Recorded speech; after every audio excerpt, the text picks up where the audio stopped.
All right, today we are reviewing for our Unit 10 test. And of course, keep in mind, Unit 10 has been a larger look at volume and surface area of some more advanced figures. Okay, so you should still, or should already have many of the formulas that are required on the test from volume and surface area that we did in Unit 9. We just have more of it in Unit 10. So we began a few days back talking about spheres was our first topic of conversation. Okay, so let's take a look. The first thing we did was get some basic vocabulary to go along with our spheres. And of course, we did not talk about these when we were going through Unit 9, other than just to introduce it, because these are the figures that have no base. So they really didn't fit into much of the discussion that we had throughout Unit 9. Okay, but here it is. You should have been familiar with a couple of the pieces of vocabulary there. Of course, the diameter and radius are terms that you know from back in at least junior high school. But we have a new term in there that's referred to as the great circle. Now, of course, any position on a sphere you choose to go around it is technically a circumference. It's a distance around the outside. Okay, but technically speaking, when we use the word circumference for a sphere, we are typically only interested in the largest of the circumference that the sphere has to offer, and the term for that is great circle. Okay, a couple of formulas to go along with the sphere, and as I told you in class the other day, it's unclear as to whether or not the test is going to provide you with these formulas. So if I were you, I would spend a little bit of time and get these committed to memory. The volume of a sphere is found by the formula 4/3 times pi times the radius cubed, and the surface area is found by 4 times pi times the radius squared. So clearly all you need to know in order to find surface area or volume of a sphere is simply the value of the radius. Okay, work through some examples in the notes. You can look back to that if you need. Okay, and the thing is to remember with spheres is that since the volume and surface area calculations are not all that difficult, if we have the radius, you can probably count on the fact that a sphere question is not going to hand you the radius. You will most likely have to extract the radius by solving for some other problem, like maybe they give you the circumference and then ask you about the volume. Well, you'll have to figure out what the radius is based upon the circumference and then use that radius to plug into the volume formula. So chances are it'll be a two-step question if you do run into a sphere. Okay, the next thing we started doing was looking at composite solids. Okay, so composite solids a little bit trickier as we saw. Okay, and one of the biggest things with volume and surface area of composite solids is being able to come up with a verbal description about what you actually have. Because if you can put it into words, then chances are you can translate those words into a mathematical sentence, an equation. Okay, so let's see, we talked about several examples, okay, for how to describe these solids, and keep in mind that there is a difference between whether you are talking about volume of a composite solid or surface area of a composite solid. And I'm not talking about a difference in the calculation, I'm talking about a difference in the language, because typically when you put two solids together, that will increase the volume. Okay, but with surface area, putting two solids together could increase the surface area, but it could also decrease it depending on whether you have one solid being added to another or one solid removing some space from another. So it does make a difference. So we went through these and we talked about how to describe these particular solids. The one on the left, as far as volume is concerned, this is a rectangular pyramid on the bottom and rectangular prism on the bottom and a pyramid on the top. And to figure them out, we would figure out the two volumes and we would add them up. To figure out the next one over, the dark green one, we have a cylinder on the left and we have a cone on the right. To figure out those volumes, we would figure them out separately and add them up. The next figure in the middle there, you can see we have a cavity inside of a figure. It's like we have a large rectangular prism of some kind, possibly a cube, but through the center of it, we have a smaller rectangular prism that has been removed. So in this case, we would find the volumes of each, the big prism and the little prism, and we'd have to subtract the little guy away from it because it has removed some of the contents from the larger item. The next one over, the dark gray, it looks like a triangular prism on the bottom, and then a hemisphere. We've seen a bunch of hemispheres on this composite solids, and that's kind of typical. You will see hemispheres. Okay, and we'd find the volumes individually and we would add them up. And then on the right, we have a rectangular prism of some kind, possibly a cube. And then from that, we have a pyramid-shaped cavity. So we would find the volume of the rectangular prism, find the volume of the pyramid, and we'd have to subtract the two because the pyramid took volume away. Okay.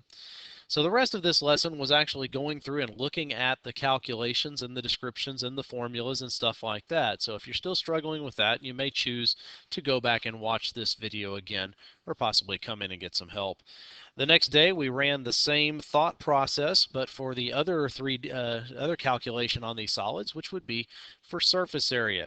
So again, the language is an issue. We need to decide if we can how to describe these things verbally. If we can describe them verbally, chances are we can write a formula, and from the formula we can do the math. Okay, so this time looking at the shape on the left there, for volume it was simply two volumes that were being added together. For surface area it's not that easy because that prism and that pyramid, when they were joined together, they actually canceled out a side on each other. That square that should be on the bottom of the pyramid and on the top of the rectangular prism, it's being blocked by the fact that the two shapes were joined together. So when it comes time to do our math, we'll have to take into account that we only have the 5 sides of the prism showing. The 6th one is not there. So we'll have to make sure we don't count that one. And on the pyramid, we have a formula for surface area of a pyramid. It is 1/2 PS plus big B. Well, there's no reason to include the big B because the base of the pyramid is being blocked by the prism. It's no longer on the surface, so we can't count it as part of the surface area. Okay.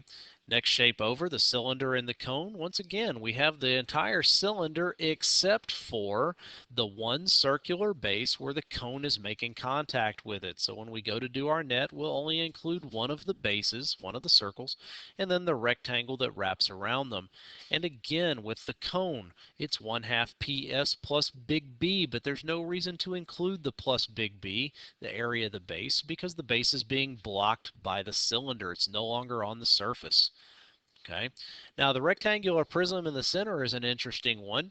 Okay, keep in mind with volume, having a cavity inside of a figure actually caused us to reduce, to subtract one volume from another. But with surface area, having a cavity on a figure actually increases the amount of surface area because we now have new surfaces that are exposed to the outside of the figure that would not have been exposed if the figure had been solid. So with the rectangular prism or cube around the outside, we're going to have to figure out what are the areas of those 6 faces and add them up. But also, you've got a little rectangle that's been cut out of the top and the bottom of those faces from the big prism, and we're going to have to subtract that. So you'll have 6 rectangles minus 2 little bitty rectangles on that big rectangular prism around the outside. But because of that little prism that's cut out, there's also 4 new rectangles going up and down inside of that big rectangular prism that now need to be counted. So we're going to have to figure out the area of those 4 little vertical rectangles that are inside there, and we're going to have to add them in with the surface area. Okay, so a lot of considerations going on with surface area. Next shape over, second figure from the left, we have a triangular prism. Now we're going to have to figure out all 5 sides of the triangular prism's surface area because at least part of all 5 sides are exposed to the outside of the figure. Okay, so we're going to have to do the 2 triangles on the top and the bottom, and or the 3 rectangles on the left side and the front, right side and the back side. Okay, so we'll have to do all 5 of those. But the hemisphere makes contact with your rectangular prism. So there is a circular shape that is being blocked by the hemisphere on the triangular prism. So you're going to have to take that away. Okay, so you're going to have the 2 triangles plus the 3 rectangles, but then minus a circle where the hemisphere makes contact. And then, of course, we need to calculate the hemisphere itself. Okay, so we have a formula for surface area. It's 4 pi r squared, but we only want half of that. So technically it becomes 2 pi r squared instead of 4 pi r squared. Then on the right side, we have a rectangular prism and a pyramid. And again, we have a cavity inside of the rectangular prism. That actually increases the surface area. It decreased the volume, but it increased the surface area because there's new sides, new faces that are exposed to the outside of the figure that would not have been there if the cavity had not had been removed. The pyramid hadn't been taken out of there. Okay, so anyway, we have 5 sides of a rectangular prism, possibly a cube. Okay, so we'll need to figure out the area of those 5 sides, the front, left, right, back, and bottom side of the prism. Okay, but then we are going to have to add in the 4 triangular faces that are created by the pyramid that was removed from the prism. Okay, well again, surface area of a pyramid is 1/2 PS plus big B, but we don't need the base. We do not actually get the base on the surface of this pyramid because it's a cavity in there, but we do need the 1/2 PS to be added in.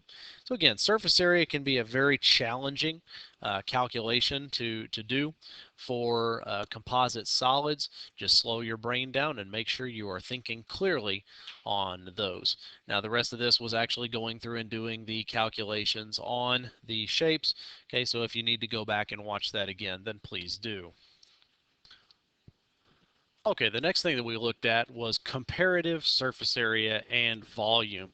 And I'm sure as you remember, this is the concept of one figure's volume trying to enter into another figure's volume, or possibly a small area trying to cover a larger area. And the question very quickly becomes, you know, how many of this object can fit inside of that object, or how many of this thing does it take to cover that thing, and stuff like that. There's not really any new math going on inside of this area. It's just a different way of looking at surface area and volume, a different way of applying surface area and volume, and so on. So we saw questions like this: how many of the little cylinder can fit into the bigger cylinder? You know, and so on. How much of this wrapping paper does it take to cover that present? Stuff like that. Okay, so you can watch through this video and see those examples worked out again if you need to. And then the last thing, a very important topic, the concept of similarity and dimension change. If you do not keep a similarity and dimension change in your mind, it's very likely that when it comes down to setting up proportions for a surface area or volume question, you are probably going to make a mistake, and it's most likely going to lead you to the incorrect answer. So we absolutely need to keep this filed away. And the idea was this, okay, that with any similar figures, there is a scale factor that controls those similar figures. The scale factor tells us whether we are enlarging from one figure to another, or whether we are shrinking from one figure to another, and also by how much are we enlarging or shrinking from one figure to another. That's the concept of similarity, and scale factor controls that. Okay.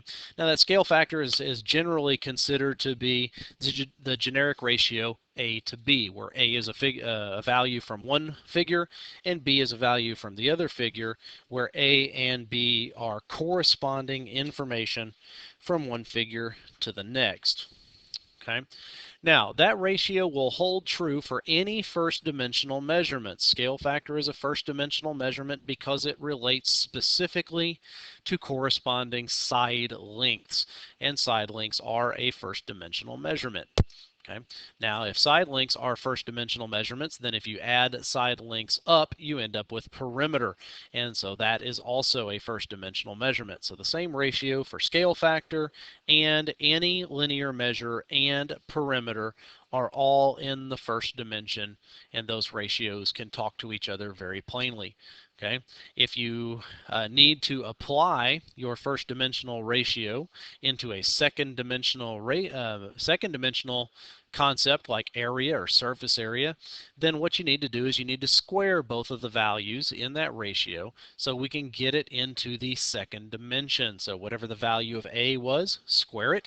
Whatever the value of B was, square it. The result of squaring both of those values will be a new ratio, and that ratio will talk to you about what is happening in the second dimension. Okay. Same concept applies for volume. Volume is a third dimensional measurement. So if you take A and cube it and take B and cube it, whatever the result is of cubing both of those values will be a new ratio, and that ratio will talk to you about what's happening in the third dimension. Okay. The rest of this was some examples until we got here. Okay. And it's the idea of proportions. These ratios that we keep talking about, okay, are very likely to show up in proportions. And when those ratios show up in proportions, you must absolutely check to see if those ratios on the left side of your proportion and the right side of your proportion are both in the same dimension. For example, if you have a first dimensional ratio on the left side, we want to have a first dimensional ratio on the right. If it is not that way, we're going to have to find a way to force it to be. Same thing, if you have second dimensional ratio on the left, you want a second dimensional ratio on the right. If you don't have it, we're going to have to find a way to force it to be that way. Okay, that'll also apply for third dimension on the left, third dimension on the right. Okay, now the strategy here is that if you do have a dimension mismatch, meaning it's not the same dimension on each side of the proportion, we are going to force that to happen, and the easiest way to do that is to force the smaller of the two dimensions to rise up to match the larger of the ratios. Okay, so if you have a first dimensional measurement equaling a second dimensional measurement, then we can square the first dimensional measurements and we should be into the second dimension on both sides of the proportion. Same thing with volume. Okay, so this talked about some examples and how that worked. Okay, so you can look back over that video, and you currently have an assignment that is about to be due dealing with that same information. So please come in and ask questions or review the video if you're having trouble with that. Now that's pretty much it as far as the topicality going towards the Unit 10 test. The thing I said before, I'll say again, I am unsure of what formulas you're going to be provided on the test. My guess would be, since the majority of these volume and surface area formulas you are supposed to know, you were supposed to know them back in Unit 9. So I would imagine the test writers are going to think of those formulas on volume and surface area. They're going to consider that to be review information, stuff you should already know. So the only real formulas you really have to memorize now should be the two formulas for volume and surface area of the sphere. Everything else is just a matter of making that math work so that you can solve your problems. Anyway, that's your review, and good luck on the test.